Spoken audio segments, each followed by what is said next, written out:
First of all, thank you all for coming. Sorry that we didn't meet in December or November, I guess, is when we had to pull the plug because of the snowstorm. And last month. Thanks, Steve. January. And I'm glad we didn't have to drag him out here, and made it easy for me to say, let's call it off. Anyway, we're here this morning, so we got a little bit of catching up to do. Gina, the first thing on the agenda. First of all, I have to give you this is the Washington Area Highway Transportation Committee meeting. It is Monday, February 27th, 2023. And first thing on the agenda is please stand for the Pledge of Allegiance. I pledge allegiance to the flag of the United States of America and to the republic for which it stands, one nation, under God, indivisible, with liberty and justice for all. Again, thank you all for coming.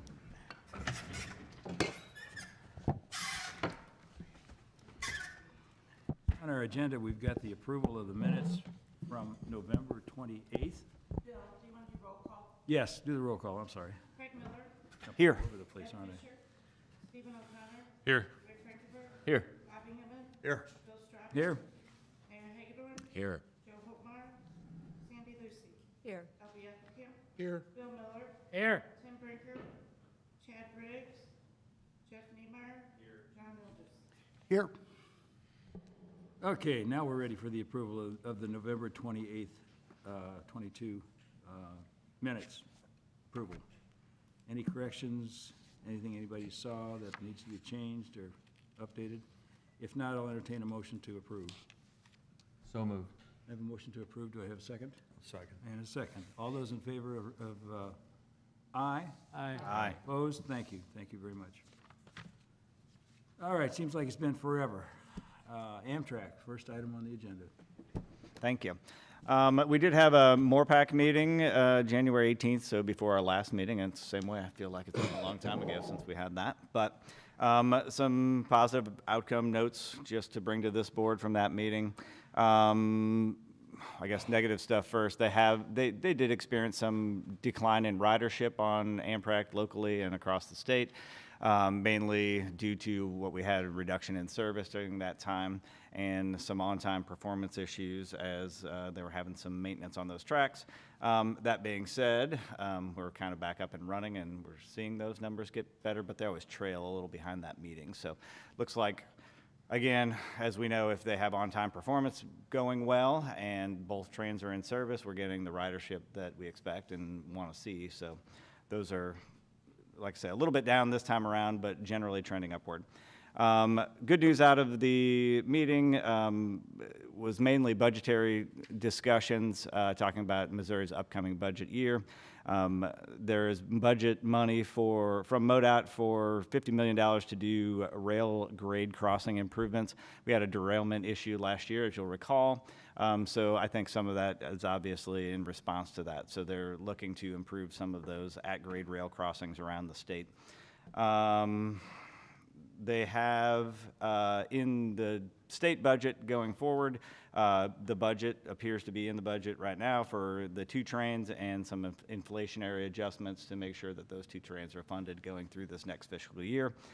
Something that they do every year, but that's good signs. Last time there was a little bit of a fight to make sure that we got the funding that we needed. Let's see. There was some discussion of a new federal board about this on-time performance, passenger rail becoming on the federal side an important issue or something that they want to push. And so there's a body that is helping Union Pacific and Amtrak in our area and passenger rail and freight around the country to work on trying to hold accountable passenger rail on-time performance and a place to go to have those discussions. So that was a positive. There is a Federal Rail Authority passenger rail corridor ID program that's come out. And MORPAC is working and Amtrak is working to identify possible expansion for that service. Federal program, it's in early stages. But they've asked our local authority and again around the country to identify places where passenger rail could be enhanced. Some of the things that they are looking to bring forward as part of that identification program from Missouri's side are Improvements to our existing corridor on the Missouri River Runner with the possible addition of a round-trip train and new stops. Now, it's something they want, not necessarily something they'll get. Extending an existing train that goes from Chicago to Quincy, Illinois to include Hannibal, Missouri, which would get the train to stop elsewhere in our state. Creation of a new corridor from Kansas City to the Springfield, Branson, Missouri area, going south from Kansas City, and also a similar proposal to bring a new corridor from Kansas City to St. Joseph. So those are all things that are on their list as they try to identify possible projects for federal funding to expand passenger rail in the state. Let's see. Other than those kind of preliminary stuff that they're working on, they had a lot of positive feedback from Santa being on the train. Again, it seems like it's a long time since we discussed, but they experienced quite a bit of positive feedback around the River Runner of that Santa stop that made. We had a bunch of people here in Washington, but obviously across the state it was very well received. We got additional local improvement funds that we get every year from MoDOT and the MORPAC group. So we'll have a little less than $2,000 to spend on local improvements, and that's in addition to what we're doing for ADA improvements down there at our local station. Our local station, like the city hall, I believe, is 100 years old this year. So the tourism board is working on, some events and things like that to celebrate our local station 100-year anniversary. The only other things they had to mention were Kansas City having World Cup stuff coming up and having a tourism opportunity there for people to ride the train, maybe perhaps to get down and visit that. And then they were also having some headaches in Kansas City about an NFL request. They're going to have the draft, I guess, at Union Station in Kansas City this upcoming year, or very soon, actually, if I'm not mistaken. And the NFL has asked them to maybe close that station for a period during that time, which seems, at least from the rail side, is like, wait a minute, people want to go there. Why would you close the station? So there was some discussion around that. But that was most of what happened at their meeting on January 18th. Craig, very, very good report. Thank you. I can give a quick update too on the local station. We got an update last week that Amtrak is hoping to maybe be out to bid this summer on the local station upgrades, the ADA upgrades, and if everything goes well, started before winter time this year on those construction. It's I think it was somewhere approaching $2 million upgrades, ADA upgrades. So a new passenger loading area, kind of envision right behind the caboose. They'd widen that by about 10 feet to have a longer passenger loading area, and then new upgrades into the actual station itself.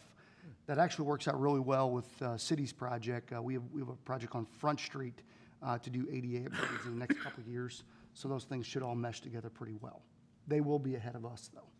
Very good. So. I was curious what was going to happen down there with that improvements, what they were going to do. So Yeah, they're 90. When's that going to start, John? Yeah, they're hoping to be out to bid this summer. They're working through historic preservation stuff right now, so who knows how long that takes. But that's the update. I could probably share some plans with you next time. I just haven't released those. Understand.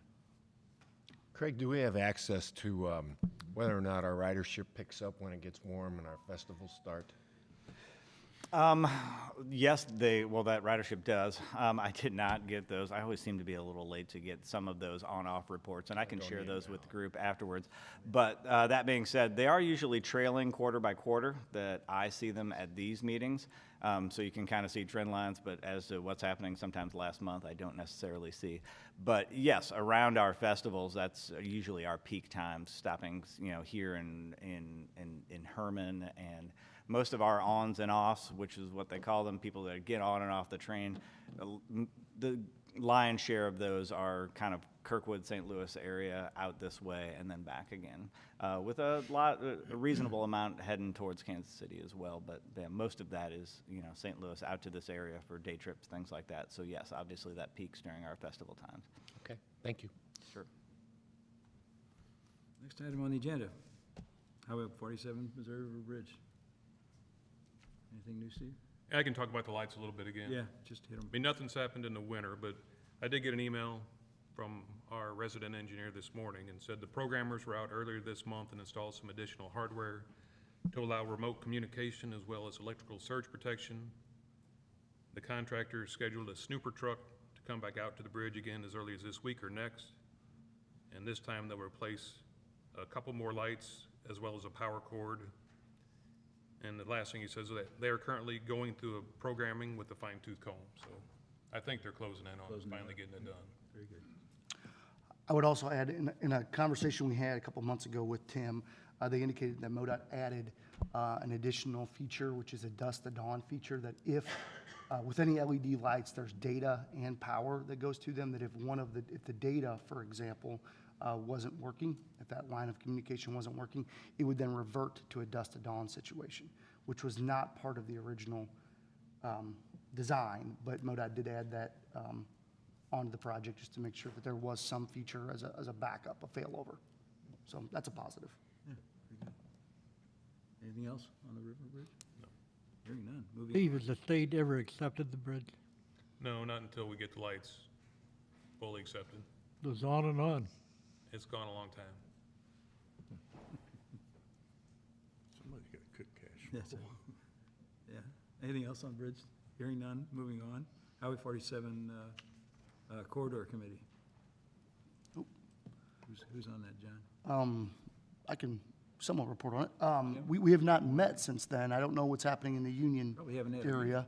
I will say here locally, Washington, we have some development that's happening just to the south, and we're making sure that we're coordinating directly with MoDOT to make sure that development doesn't affect the potential 47 widening as it, water line placement, those type of things. So just, we're aware of those things, and once that scoping's taken care of, then we'll work with MoDOT.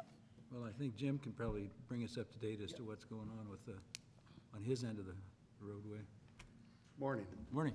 Highway 47 at the expressway, at Highway 50, the proposed expressway and the roundabout. I'll give you an update on that.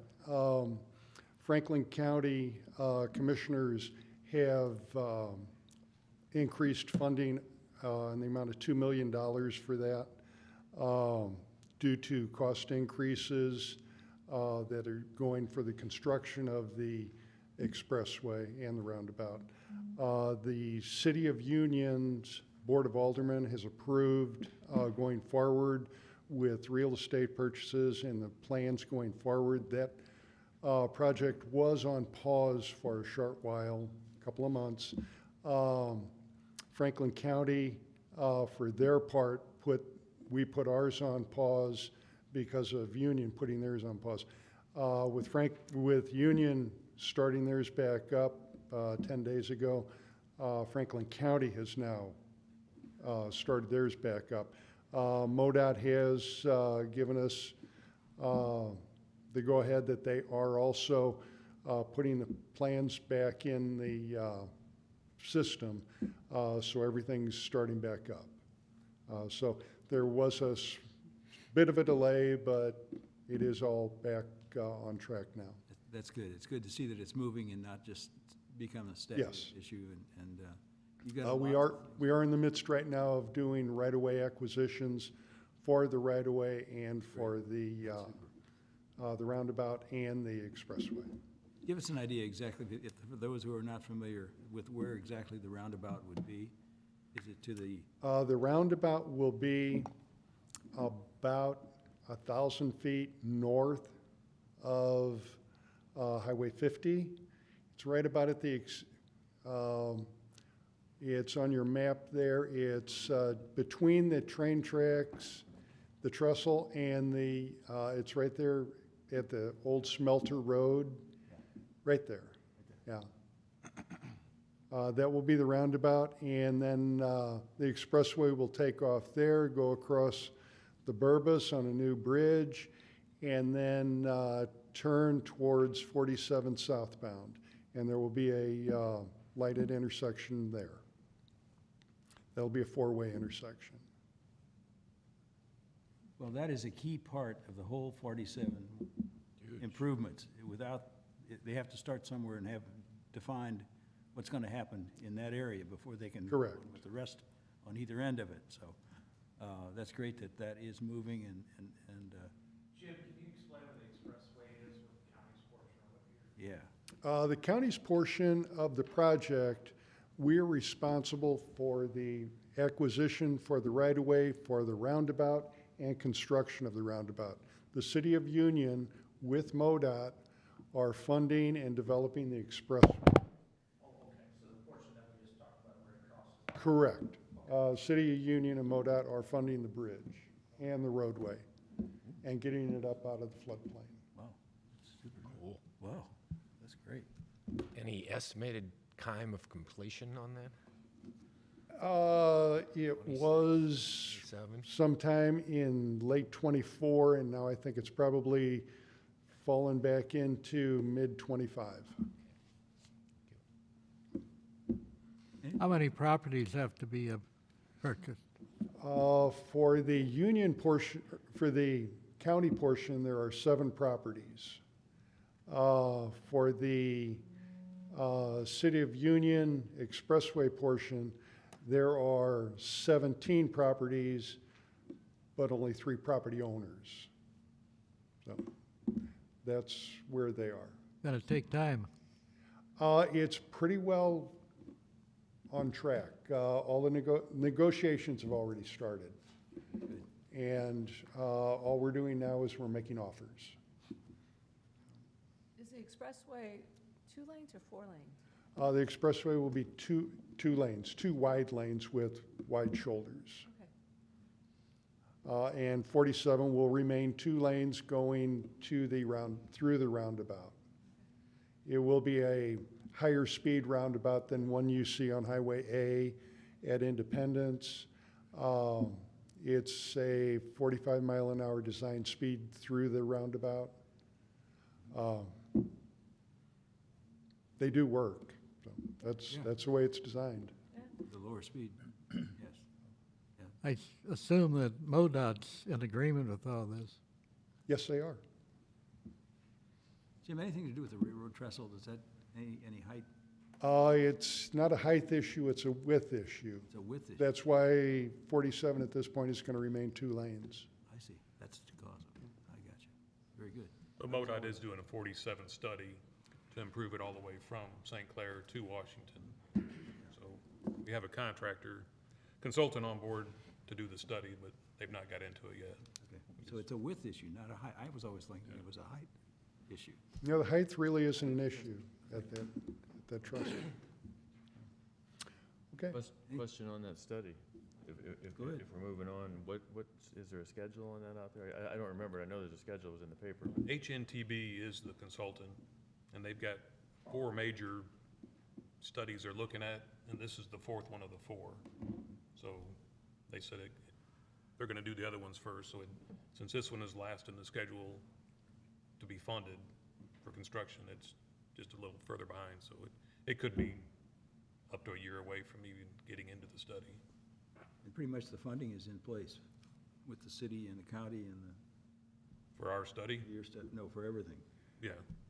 I mean, For the expressway and the roundabout, the funding is all dedicated. That Fantastic. was all approved by East-West Gateway. Part of the reason the county added $2 million recently was because the cost of construction from the initial estimates has gone substantially up, as MoDOT can attest to, the City of Washington can attest to. It's, And I have a question back on the study. I thought there was 85 million earmarked for that. for the improvement, construction-wise, The study and the improvement? yeah. Okay. Yeah. And that even says partial, so there could be more money coming to it. But And that'd be and down that's the a road when they know 27, what to- 28, or a 26, 27? Yeah, I think it's 27. Okay. What did they study? What are they actually trying to determine? Whether it'll be a divided highway List where it's gonna go, or what's? everything. I mean, the study is for safety and capacity improvements. So we don't know if it'll be more lanes or some different alignments. It depends on what the consultant comes up with, and, they'll look at an old study that was done by Lockmiller. I don't know how long ago that was, but it was probably 10 years ago. And they'll also include what they think needs to be done to make that 12-mile stretch work better, and get more traffic through it. I always thought it was a foregone conclusion that we'd have a divided highway like we do from 44 to Washington. No, it's not a foregone conclusion. It's whatever comes out of the study. I could conclude that. I think we told them that in the paper. Get it over with. We've made the statement publicly. You gotta be positive, right? I mean, some of the divided highways just don't work that great with trying to get traffic crossing a divided highway. That's a difficult movement, and no one wants to be stuck out in the middle. True. So we're having that problem on 100 now. So I think all we've got for sure in that direction would be it does say safety and capacity improvements. So we've got the capacity issue in there, and I think that's something we want to keep pushing that button whenever we get the opportunity. Everything starts with the study. Very good. Thanks, Thank Jim. you. Very good report. Franklin County Transportation Committee, anything new? No report? 50/50 MoDOT grants? Yeah, I think the only thing I report on is the city, it's not necessarily a 50/50 MoDOT grant, but the city's been working with MoDOT and Department of Economic Development for the Oldenburg Industrial Park. We have some grant applications into them, which we feel very, very confident about, but that would add basically a left turn lane in and a right turn lane into the new park. That would kind of be the first step on improvements with the four-lane corridor through there. So this would just be the first step in that, just to get that park up in development. When do you see that starting? Well, And the company, I the guess. committee's supposed to meet. The company's been grading, they've been doing their internal work. The committee at EDA, MoDOT, I believe, still has to meet maybe next month. Yep. Oh, that's good. So hopefully it moves pretty quick. That's good. But, Yes. I mean, I think if we need a timeline, I mean, aggressively, it would be this fall, winter, but I'm not sure that can happen. And the grants you said are in place? They've been applied for, and we've had very positive feedback on them. Good. It has to go through the committee. Yeah, Yep, thanks, Steve. yeah. Again, the processes have to be, you have to go through the processes and whatever they are for anything, so, anyway. And when you say committee, you're not talking about the MoDOT commission, you're talking about a local committee? Cost share committee in Jefferson City. Okay, MoDOT, MoDOT. correct. Yep. Anything else on that point? Hearing none. Next item is Warren County. Joe, got anything here? I saw Joe. Trevor? Sure, very good. Yeah, I know we have the causeway on here, it's been on here a little bit. I think last fall, I did say, coming out of the unfunding meetings, we did move it up to tier 2. But right now with MoDOT STIP and inflation, we fund our first 3 years and then leave our last 2 years at 50%. But with inflation, what we're seeing is we're gonna have to push some jobs, when you got 100% funded for your STIP and then everything goes up 20%. At 20%, obviously that doesn't fit in your budget, so we're gonna have to move those out a year. So that's gonna make it very difficult to bring any new projects in. Sure there'll be a few, but it'll probably be more of our tier 1 list, not our tier 2. So, it's moving in the right direction, but just kind of gonna take some time. The only other thing I wanted to mention, I know the governor came out in his speech and said improvements for I-70, putting a third lane on that for $859 million. So that would be good news. The section that would really affect the 47, this area would be the St. Louis suburb section. They're looking to add a third lane there from Wentzville to Warrenton. So along with that, we're really waiting to see how the devil's in the detail on a lot of that stuff, seeing how the funding comes. Is it general revenue that we can use, or is it, some kind of bonding, or however it comes? So I know that's getting debated right now in Congress, so I'll be happy to see what actually comes out of that. But with that, we are looking at a review at SIU 7, which is the stretch from Wentzville to New Florence. So that stretch of I-70, we'll be looking at traffic data, we'll be looking at environmental. So we actually got Jacobs already on board. They've already sent out letters to all the landowners. It's over 1,000 landowners through there, giving them a heads up that, hey, we're doing this study. We'll be doing what we're going to be calling public workshops. So we'll be stopping pretty much at every town on the corridor, Wentzville, Forestell, just keep moving on. We're going to be very involved with public involvement because it's been a while since we've had a study on I-70, especially that section. So we really want to get public's input of what they want the future I-70 to look like, because it's looking pretty promising. We might actually get some funding. So we'll see, but I'm pretty optimistic about it, so we at least wanted to have that proactive approach of at least having everything cleared, ready, having a plan in place. It's just getting the funding, so that's So kind of. how would that tie, how would the road coming south, how much of that, that's in the county, is there planning being done for that? 47 south. 47 south, 47 South, off of 70? I'm not aware of any planning to do anything with that right now. We do have an overlay coming. Talked to the contractor this last week, had the pre-con. They're supposed to start in July. And they are looking to do the southern portion from Warrenton here to Washington first.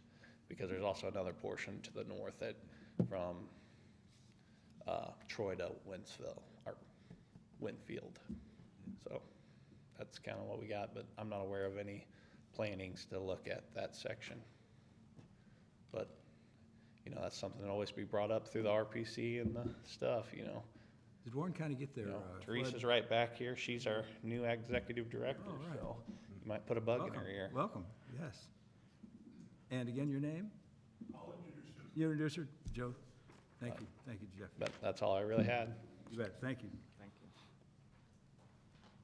Joe? This is actually a breath of fresh air here to have Teresa on board now. Okay, all right. This is Teresa Lee. She's our new supervisor for regional for Boone's Lick, and I'm going to let her have the floor, Oh, and she can sure. do. She's really good.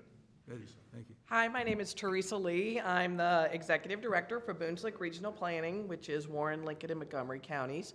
I started in this role last fall, so I'm still getting my feet under me and learning all of the players, and so I'm excited to be involved in your committee here and learn about what's happening, you know, right across the river here in the Washington area. I live in northern Warren County. My background is all in agriculture. My family farms in northern Warren County. This is where I grew up. So it's really important to me to see this area succeed, and I'm very excited to work and have a great partnership with you all here in Franklin County and the Washington transportation. Very good. Well, we welcome you, and we know how important that the northern part of our area, the growth that's happening in Warren County, and how that affects us here with jobs and whatever. Yes. Absolutely, yeah. So I work closely with Jeff with the Transportation Advisory Committee and MoDOT in Boone's Lick Regional Planning. Let me know when you have your meetings, so I could maybe come to those. Absolutely, I will get you on our list. We have them, they're quarterly. We had our one for this quarter just last week, or 2 weeks ago, week and a half ago. Yeah, it would just be interesting to know what's going on, what you guys have planned, and what we would like to see, and whatever. It would be helpful, I think, just to be part of it. One of the things that the mayor and I attended was the Freightways organization, which we are part of as being part of East-West Gateway Coordinating Council on this side, East-West Gateway. And so we attended that, and we were versed, we got information about Highway 70 and what's going to happen, and how important that section of Highway 70 is to the movement of freight and whatever for the state of Missouri, and particularly for our area, for St. Louis area. And Mayor, you have anything to add to that? If you Also, one thing, we are having the Missouri Transportation meeting. Committee is going to be coming from the state, spending 3 or 4 days with us, actually staying in Warren County, October 4th, 5th, and 6th. I'll let you know on that. It's going to be, that has never happened in many years, so they're actually going to spend 3 days with us up in Warren County. So I'll let you know that, Bill. Yeah, when that gets confirmed, we'll absolutely make sure that you all know and are invited that the Highway Commission is meeting in Warren County. So we're excited to host them in our area. It's going to be real exciting.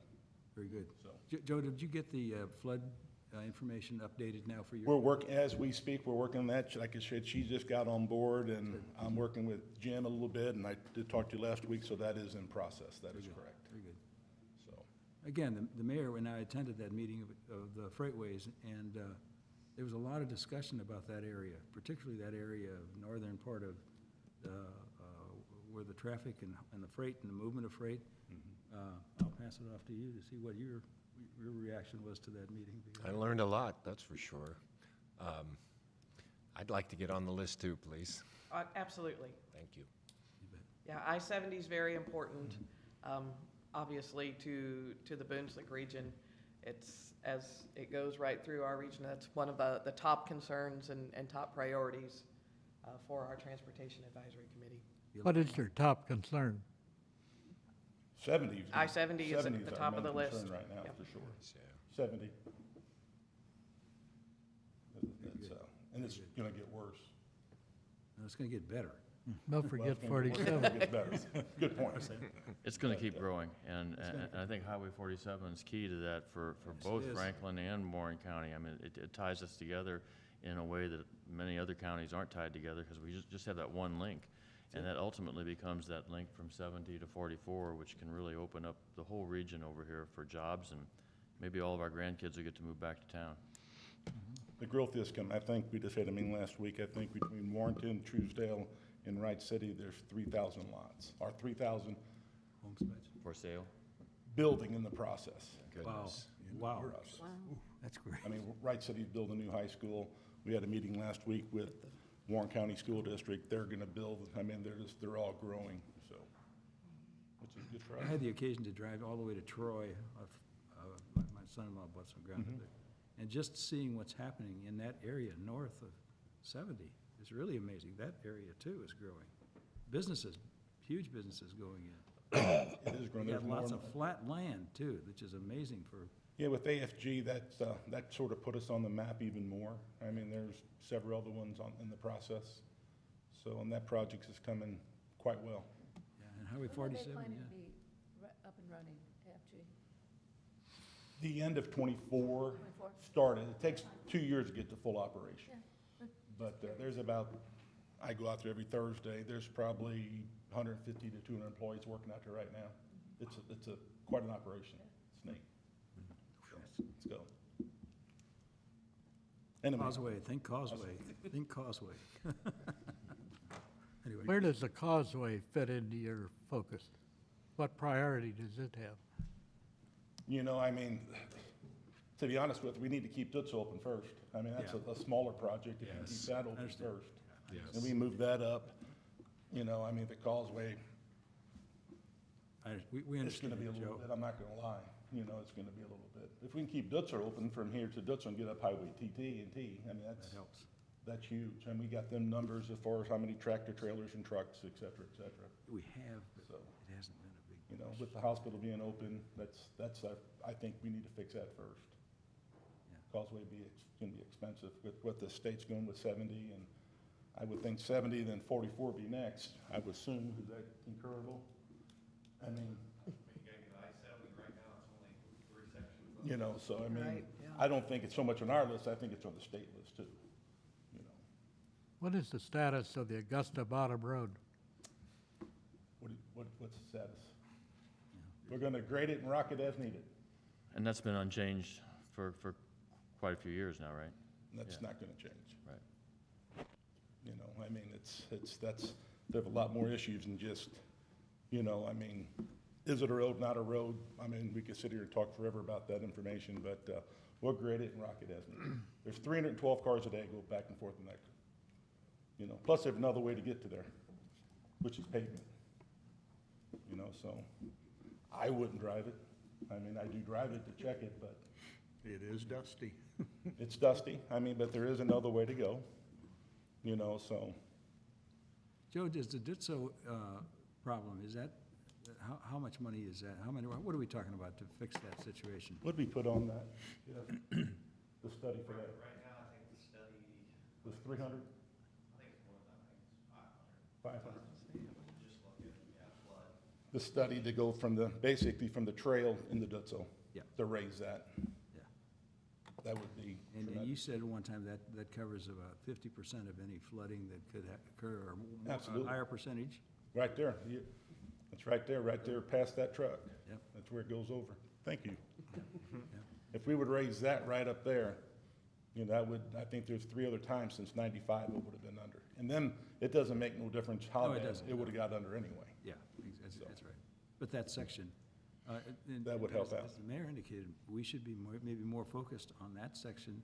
And we just for moved it help up, we just, From our end of it. we're trying, we moved it up the ladder, we're pushing as much as we can. Anything we can do to help with that. We've got a lot of our residents who work over here and live over there, and our school district is split too. Right. I'm sure you know that. On a good note, on a different subject, we did get that whole area down there now with Gateway Fiber.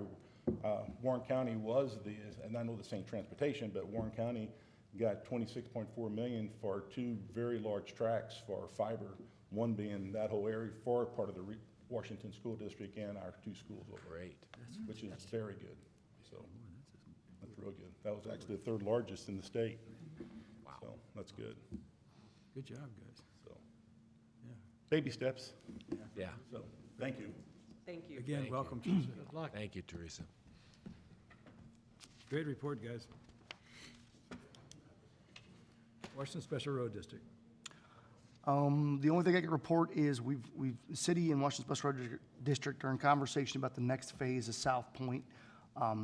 City limits meanders as it actually goes down South Point Road. That first portion was completed this fall, or last fall. There are some areas, Stonecrest subdivision, the northern entrance to Stonecrest is in city limits, so we're working on estimating right now on what that could look like for an overlay in those type of projects. So that would most likely then extend in the Washington Special Road District all the way to Beaker Road for an overlay.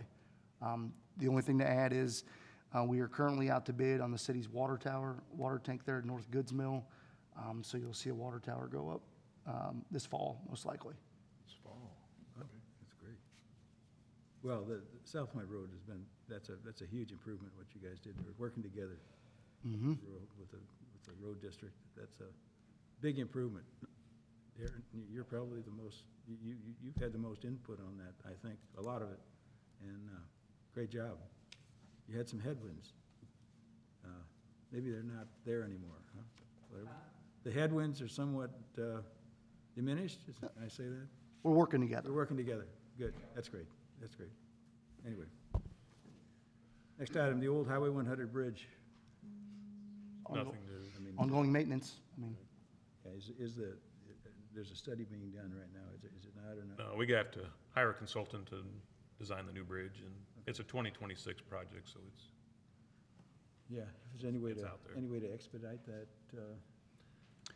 I don't think so with our current STIP and the cost of projects. well, I think even the city, knowing the importance of that bridge and for the school district and whatever, we discussed that late last year about looking at ways to expedite the project, but as we kind of went down that path, it became more apparent just to keep it on MoDOT's schedule. Okay, that's There fine. really was no viable fast track.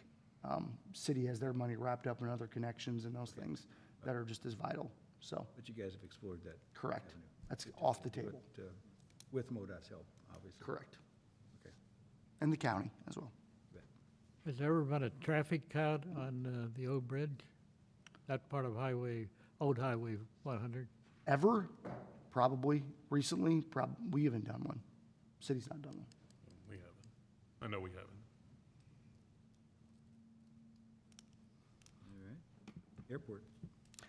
Airport, a lot moving at the airport. Hangar construction has started. They've completed the contractor has completed some grading work out there. The building colors, essentially it's gonna look the same as the Hangar C, which was the newest one, 2011, I believe. So they ordered the building, that's all going. I think the building had a 280-day lead time, so it's pretty substantial lead time on that. But grading has started. We're excited about that. It would add 8 additional hangars with the ability to add additional into the future. We discussed at the last airport board meeting on raising hangar rates across the board. It's been some time since that's occurred, I think 2012 maybe. So we discussed that. We'll be coming to the council with a proposal on that as we open these new hangars up. The latest waiting list was 30 people. I mean, take that for what it is, but there's a seemingly large demand for the need. So we're excited. The next project, through the omnibus federal bill, the city was allocated $3 million for a widening and lengthening of the runway, a 500-foot lengthening of the runway, which would allow higher class of planes to come, or jets to come in. That leaves about a $3.8 million gap to get that project done, though. That would have to be funded most likely locally. So we're exploring what does that look like? How can we actually afford this?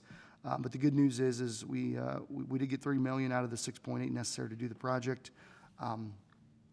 We did get some good news last week, meeting with Ann Wagner's group, that the allocation for the money's got to be done by 2028, so construction could occur after that. So we have some time here to come up with how we're going to bridge that gap, which is a positive.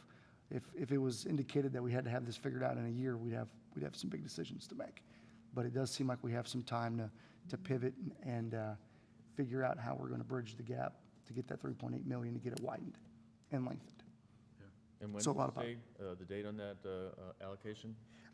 Yeah, I believe it was 2028. Didn't have an exact number. They're supposed to be sending us just a memo of when that was, but they're thinking 2028 is when we have to have the project basically allocated. We're doing it, how you funding it, that type of stuff. That's not very long.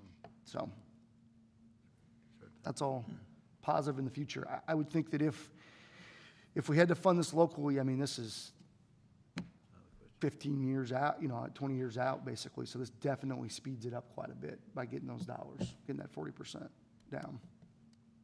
And you never know, there's always a possibility of some other source of funding out Yeah. there. Yeah, funding sources, I mean, there's a litany. I mean, locally, I mean, transportation sales tax fits into it.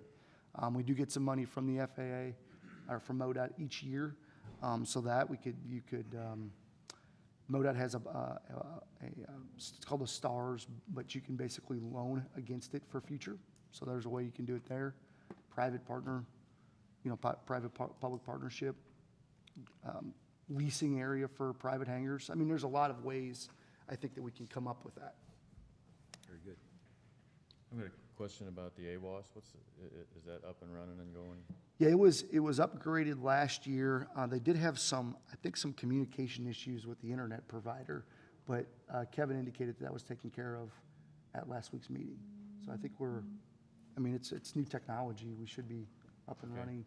But like I said, they did have some technical issues, I think, with it that they were working through. Yeah, I know it was out for a couple months, at least on the weather sites that I go to. Yeah.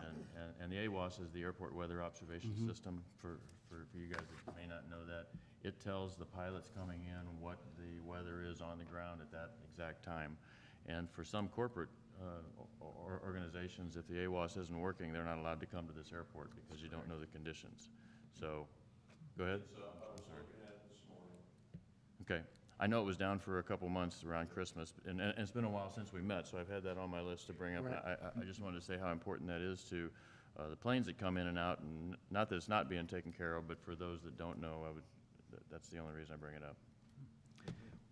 As far as operational goes, we had a pump inspection as well, fuel pump inspection. We're gonna have to look at putting in new avgas fuel pumps as well. So that's $30,000 upgrade, but I mean, it's needed. I think it's late 1970s equipment. So we're talking about that and funding that. That is one of our biggest revenue sources is fuel. So obviously you need to invest in those things. Very good. Anything What else? about the number of the people that rent hangars over there? How many of the hangars would be for business aircraft plus, in comparison with the recreational? I'd have to get you that number. I don't know that. Do not know that off the top of my head. One of the struggles that we've been working with on these rental fees, right now we work off of, it's kind of a first come, first serve. Picking and choosing business versus recreational is pretty hard on a public airport that's taxpayer funded. So we're looking at ways to is there a mechanism to quantify that? Can we put a quality component on who gets first dibs on an open hangar? So those are things that we're in discussion. Is there a mechanism to do that? I'm not sure we have a solution yet, but right now it's kind of a first come, first serve. So, for example, if you owned if you got a successful business and I just had a single engine plane and wanted to fly around, but I was first on the list, I would get first dibs over you to get that hangar. Is that really what we're doing? Is that really what we're after? Is that a goal of the airport? Most likely everyone would say no. But picking and choosing becomes very difficult when you're using taxpayer money. So we're working through that. I don't know if I have a solution sitting here. Well, I do not have a solution sitting here. John, do we see, are there future needs for technology or equipment upgrades? If we expand the airport, you know, length and width-wise, you get larger planes in there, are there other ancillary costs that we'd be looking at that you can think of? I'd have to defer, I wouldn't know that. Yeah, I didn't know if we'd need to upgrade technology stuff or whatever. I mean, it's, Just a thought. that's 6.8 million, I mean, to lengthen to 500 foot, that would be all encompassing in that, whatever that technology is, right? But as far as the specifics of what that is, I'm ignorant to that. I would tell you from when I was flying in and out of there regularly, and LB could probably tell you from what his pilots would tell him, but the technology there is really state of the art. Once we know what the weather's like on the ground, then it determines if you have a longer runway and I have a bigger aircraft, then I can land there. If you have a wider runway, it's kind of the same thing. Those bigger aircraft need more room to maneuver. So the technology's there. They know where the runway's at. They can make the airport, the approach into it, and they know the weather on it, and they can talk to St. Louis Flight Service from on the ground there. So pretty much everything's there, and anytime you can afford to add length, you're gonna get larger aircraft coming in. Awesome. Very good. Thanks, Ray. How wide is the runway now? I'm gonna tell you, it's 75 feet. John, do you remember? And it goes to 100? Yeah, that sounds right, because it's a 50-foot widening. Yeah, 75 seems reasonable. I could get you the number probably, but What's your thought? You look like you think it was different. here, I can find it here. I believe it was 75, but 50 feet widening doesn't sound right. I thought it was 20, we're adding 25. Oh, 25 to make it 100, that's correct. Yeah. Make it 100. Correct. Correct. Correct. And that's not so much a classification, everybody, but it's an insurance thing. Right now, an airplane could land here, but the weather has to be just right. And if it's not, their insurance won't let them land. I mean, they can, but the pilot would be in trouble if anything went wrong. So, 75 is the number, yeah. 75. is the current width. Anything else? Anything else regarding the airport? That's a good discussion. Team Track, No report. you know, get in touch with Mary Lamey sometime, if you would, in the near future, and just reiterate what we've got down there, that Team Track, and just, you know, they're looking for places like that on the lines where companies are looking for a sidetrack to put their businesses nearby. I don't know that she's, if we don't bring it up to her and let her know that we've got something like that, how else would they know? How would they find it, I guess? It's on our website, whatever, but she's in the circles of people that are freight movers, and by train, a lot. And who's Mary Lamey? She's with the executive director. East-West Gateway. East-West, no, Okay. she's actually with Freightways, East-West Gateway, yeah, Freightways organization. East-West was- Gateway funds it, Freightways. One of the things I learned, you guys, is that East-West Gateway is very, very interested in Franklin County St. Louis. And we should take advantage of that. But Do we, Franklin County still have representation on that board? Wasn't Tim Brinker the commissioner on it at one time? He still is, okay. And then there's another seat that rotates. Right. That's right. Yeah, there's a second seat that rotates 1 year, or like one term. It's a Franklin County representative, and then the next term, it's Jefferson County. We share that seat with, so it's an at-large position, but we share it with Jefferson County. Right. So it's, you get appointed maybe for 2 years or something like that, and then the next 2 years, it's from the other county. I'm So not then you would sure. have two representatives. I'm not on sure those who years. that That'd be second nice. representative is. Yeah. I'm not sure who that I is. currently sit on the executive advisory, so. Then you're probably the person. Like the week before the board does. Yes, yes. Who is that that one that switches back and forth? Who is that person now? Do we know? It is not, well, it's up to the commission to go ahead and The commission makes the they appointment. make the appointment. Mhm. So when it comes up, then they'll go ahead and make an appointment. I think Bill sat on it one Served on time. it 2 years. I was on it. You're on there. Tanner appointed me early on. Right. So, Is it in Jefferson County right now, or? I'd have to check that, Ray. I don't know. I know it's not our Tim turn. Brinker should know Okay. that. Tim should know that. Yeah. Because there were, you I'll- would you leave know it what, I'll vacant check. if it was our turn to be on that board. East-West Parkway. East-West Parkway, some, again, positive movement on that. High Street Extension South, that the city is funding. The box culvert has been topped, so they actually have the top over that box. If you get spare time, just drive to the dead end, you can kind of see it from there. But they're grading up the hill to the previously owned Marquardt Farm. Again, that will have a connection on the backside to the Autumn Leaf subdivision, and it would get us then to the next farm to the south. The hillside there, it will be approaching 10% grade, which is not ideal, but the entire bluff would have to come off, so we determined that was about the best we could do with the dollars available to us. So that's moving along pretty well. That is a June completion date to get to that. So again, it's only, I think it's about a 650-foot long extension of High Street, quote-unquote East-West Parkway, but it does get over top of that first creek, which is a pretty big deal to get over top of that. So that's moving along really well. In addition, we're working on some other locations along the corridor and just working with some potential developers to make sure that whatever is done within the East-West Parkway corridor is done right the first time, and that we don't have to go back later down the road. What that may be is somewhat of a street maybe without curb and gutter, so similar to maybe Highway 100, where you have two 12-foot lanes with 8-foot shoulders that's pre-graded to the maximum corridor size. So some conversation like that. So we're trying to find a good precedent to set into the future, because a lot of these projects are the first ones on that East-West Parkway. So, some movement.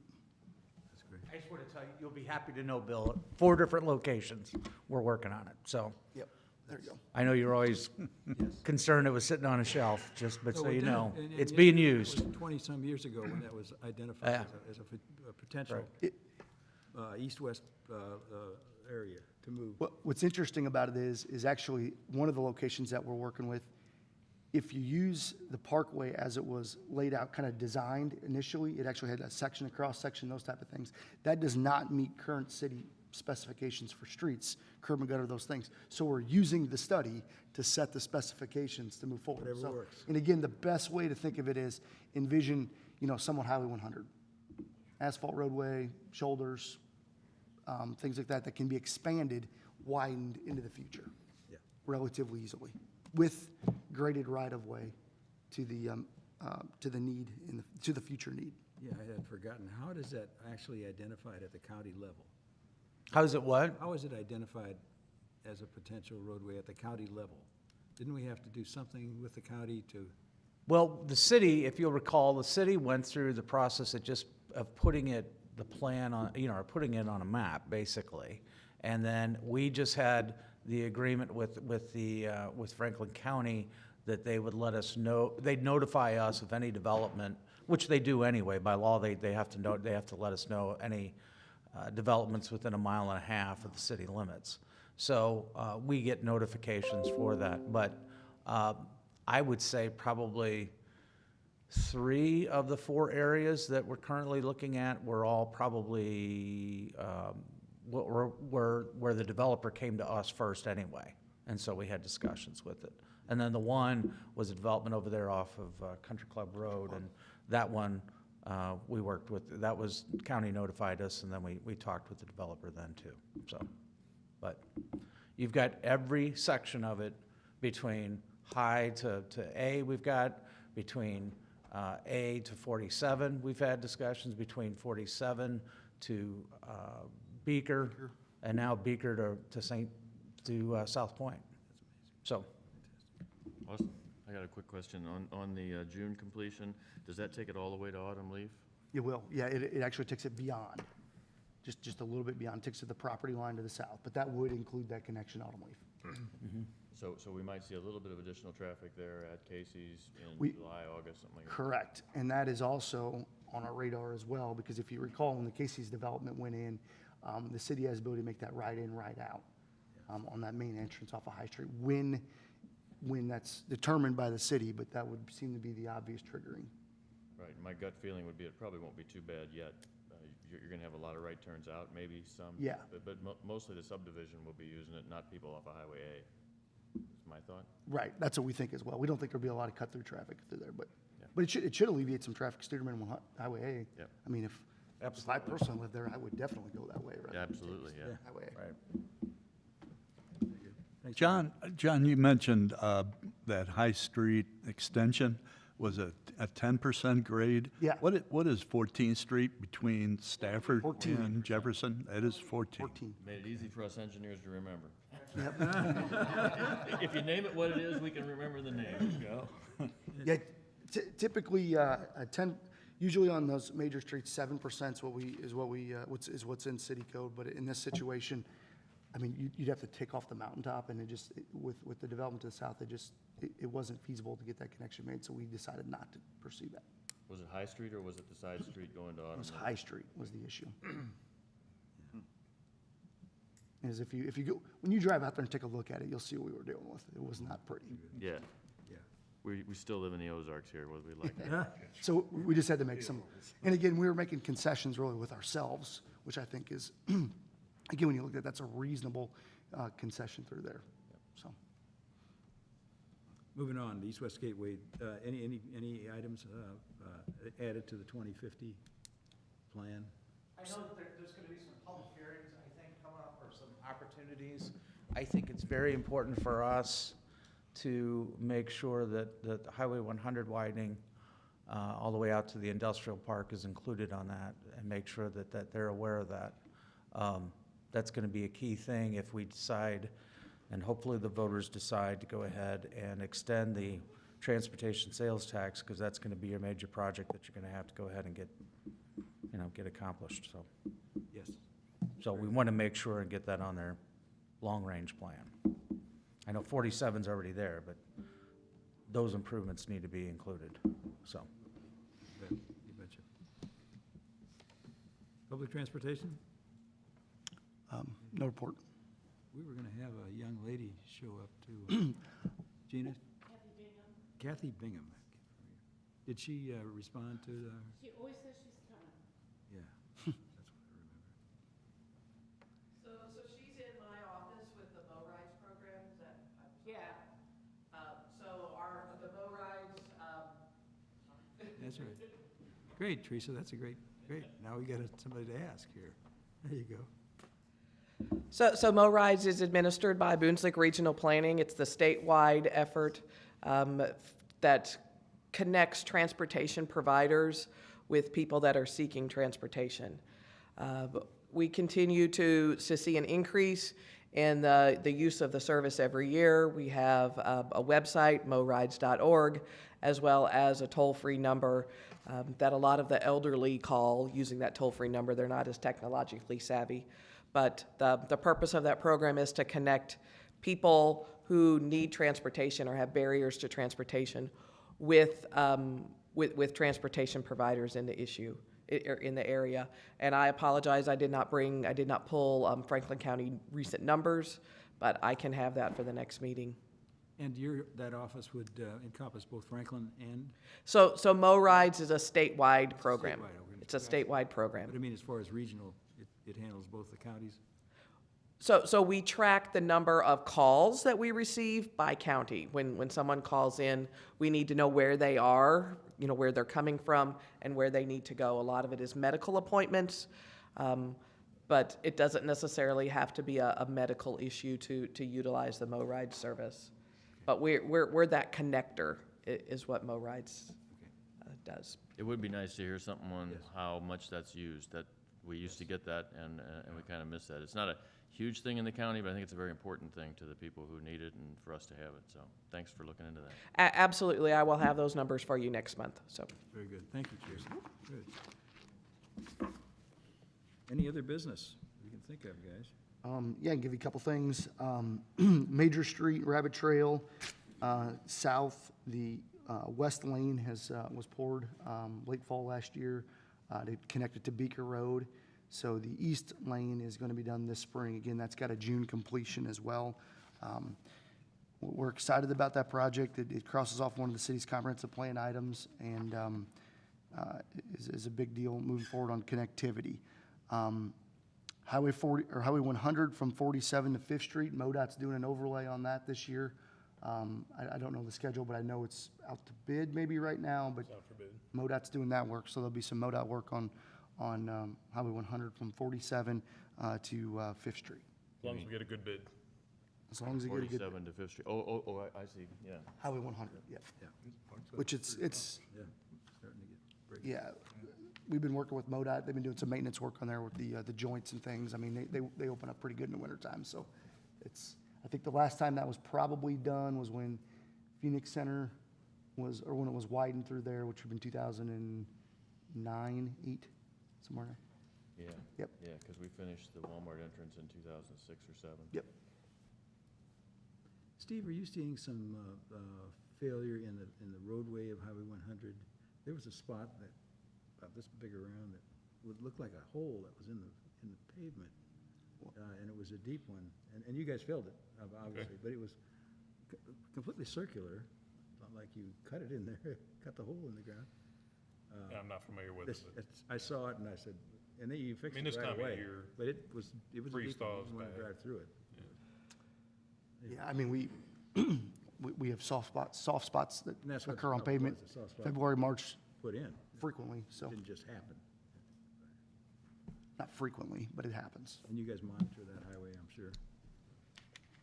Anything else? Hearing none, I'll entertain a motion to adjourn. So moved. Second. All in favor, aye. Aye. Opposed? Thank you all for coming.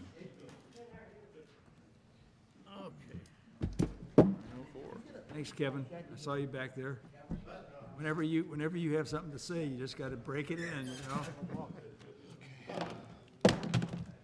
know?